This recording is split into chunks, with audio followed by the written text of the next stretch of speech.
तन में मन कहाँ बसे, निकस जाए के ही ठौर। और गुरुगम है तो परख ले, नातर कर गुरु और। नैनो माही मन बसे, निकस जाए नौ ठौर। और गुरुगम भेद बताइया, सब संतन सिरमौर। आज्ञा चक्र में आपकी बैठक होती है जागृत अवस्था में। जागृत अवस्था में आपकी बैठक आज्ञा चक्र में होती है। और इंद्रियों के झरोखों में देवता स्थान बनाकर बैठाए गए हैं। इंद्रिय द्वार झरोखा नाना, तह तह सुर बैठे कर थाना। आवत देखत विषय ब्यारे, तिहड़ दही कपाट उघारे। इंद्रियों के घाटों में देवता बैठाए गए हैं। उनको विषय बहुत अच्छा लगता है, ज्ञान नहीं अच्छा लगता है। जब विषय सामने आता है, हट करके कपाट खोल देते हैं और जीव बहिर्मुखी हो जाता है। तो परिणाम क्या होता है? माया मुइन मन मुआ, मड़िमड़ गया शरीर। आशा तृष्णा ना मुई, कह गए दास कबीर। न मन मरता है, न माया मरती है, न आशा मरती है, न तृष्णा मरती है, और देह मर जाती है। और मरते समय जैसी इच्छा होती है उसी के अनुसार पुनः देह मिल जाती है। और उसी इच्छा के अनुसार आयु निर्धारित होती है।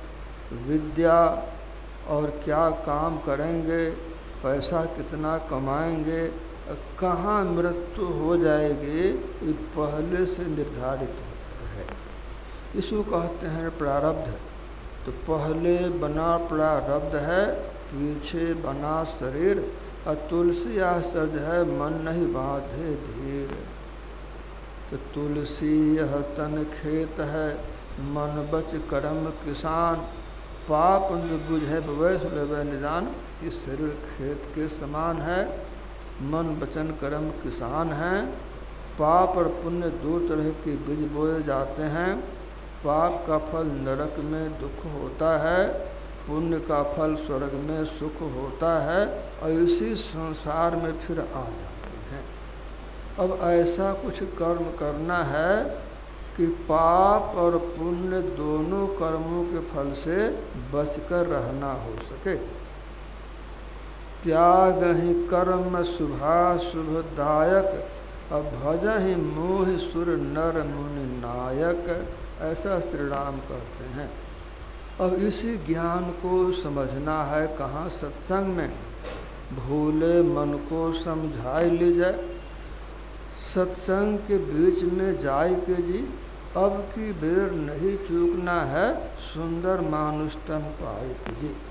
इस ज्ञान को जो समझ लेंगे उन्हें बार बार मनुष्य की देह मिलेगी, तब तक जब तक कि ज्ञान में पूर्णता नहीं आ जाती। इसीलिए भूले मन को समझाई लीजिए। सत्संग के बीच में जाय के जी, अब की बेर नहीं चूकना है, सुंदर मानुष तन पाए के जी। ज्ञान ध्यान की बात बूझ लीजिए, मन में कुछ ठीक ठहराए के जी। और पलटू गगन के बीच मारे, सुरत कमान चढ़ाए के जी। नासा नैना अग्र, मुक्ति को खेत है। और जैसे चंद चकोर सुरत संकेत है। महात्मा कहते हैं, न नासिका के अग्र में भुरकुटी में ख्याल रखते हुए सुमिरन करना है। और यह अभ्यास आदर से जीवन भर करना है। बाएं इरण नारी दक्षिणे पिंगला, रजस्तम गुणे कड़ित से खेला। मध्य सत्व गुणे सुखमना विमला, और धर धर तारे सादरे। और मरते समय जरूर करना है, उसमें गफलत नहीं रखना है। मरते समय जरूर करना है। भगवान कृष्ण ने कहा, प्रयाण काले मनसा चलेना, भक्तिया युक्त युग बले न चैव। देह त्याग के समय भक्ति भाव से, योग बल से अपने सूरत को अपने लक्ष्य में रखना चाहिए। ऐसा करके शरीर छोड़ेंगे तो सदगति होगी। ऐसा नहीं करेंगे तो सहजबाई कहती हैं, जगत विषय की वासना हरिसो नाहि हेत, काल मृत्यु कोई मरे निश्चय होए पड़े। केवल विषय चिंतन करेंगे और मरते समय बच्चों को घर मकान रुपए पैसे को ख्याल करेंगे तो प्रेत की जोनी में फंस जाएंगे। अगर हथियार से मारे गए, सांप काट लिया, पानी में डूब गए, दुर्घटना में मारे गए, अकाल मृत्यु हुई तो पिशाच बन जाएंगे। तो प्रेत की जोनी, पिशाच की जोनी बहुत खराब होती है। तो मनुष्य देह छूटने के बाद फिर से मनुष्य की देह मिल जाए तब यह बात अच्छी है। तो जो भजन करते हैं, सत्संग करते हैं, उनको देह सात्विक मिलती है, बुद्धि सात्विक मिलती है, और तब उनका स्वभाव ऐसा होता है जैसे चकोर को चंद्रमा से प्रेम है तो उसको ज्ञान से प्रीति होगी। सदा पुण्य प्रिय सात्विक देहा यथा उलूक चंद्र स्नेहा, यथा चकोर ही चंद्र स्नेहा। यह कौन बनाएगा? परमात्मा बनाकर भेज देंगे। तो पर अपनी बनाई बनाई बनत नहीं, जाको रामन देत बनाई, अपने बनावन कारण कीते कोटिन कर उपाई, लक्ष्मीपति नहीं बने काहू से झूठी करत बड़ाई। तो आप जैसा अपने को बनाने के लायक बना के रखते हैं उसी तरह से आप बनाए जाते हैं। सब बनकर भेजा है। जैसे बच्चा का जन्म होता है तो दूध की व्यवस्था पहले होती है, तो आगे आगे आपकी व्यवस्था चलती है, आगे आगे आपकी व्यवस्था चलती है। पढ़ाई लिखाई, धन दौलत, व्यापार, ये सब आगे आगे सब व्यवस्था समय से होते रहती है।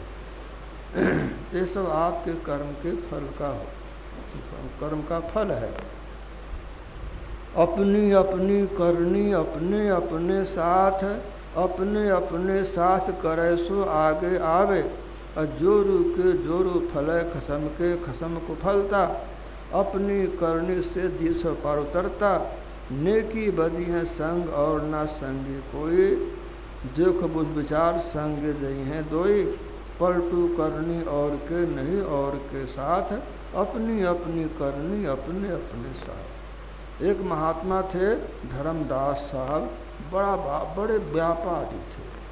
पूर्व जन्म में धन दान किया था, सात्विक विचार था, रोजगार किया, धन बहुत है, कभी घाटा हुआ नहीं, सब काम में सफलता मिली। और भक्त उदार होते हैं, सबकी सहायता करते हैं। तो मुनीम भी उनको सहायक मिल गए, नौकर चाकर सब सत्संगी, काम होता, धन की वृद्धि होती।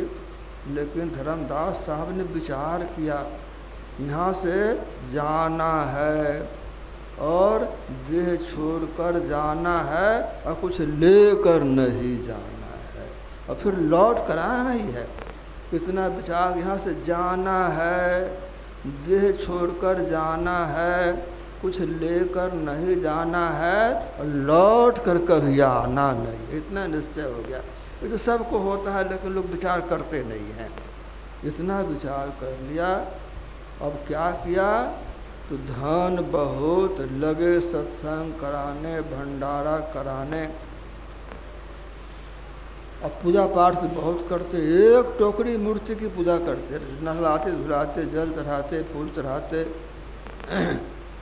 कबीर साहब पूरे गुरु थे, पहुँच गए। बोले धर्मदास, यह सब जो तुम करते हो स्वर्ग मिलेगा, संसार में फिर आना पड़ेगा, मुक्ति नहीं मिलेगी। मुक्ति कैसे मिलेगी? जो लगे बताने तो बड़े खुश हुए। और कहाँ से उनकी पत्नी आमनी पहुँच गई। देखा साधारण आदमी, हमारे पति तो बहुत धनवान है, दान करते हैं, बड़े नियम से रहते हैं। पत्नी ने कहा, महात्मा से तुम क्या बोलते हो? ये जितना करते हैं उतना तुम नहीं कर पाओगे, भागो यहाँ से। बस मोगांतर ध्यान हो गए।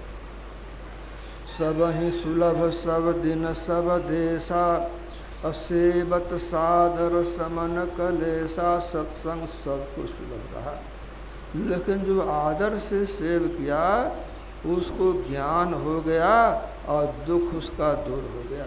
अज्ञान में दुख है, अज्ञान से सुख होता है।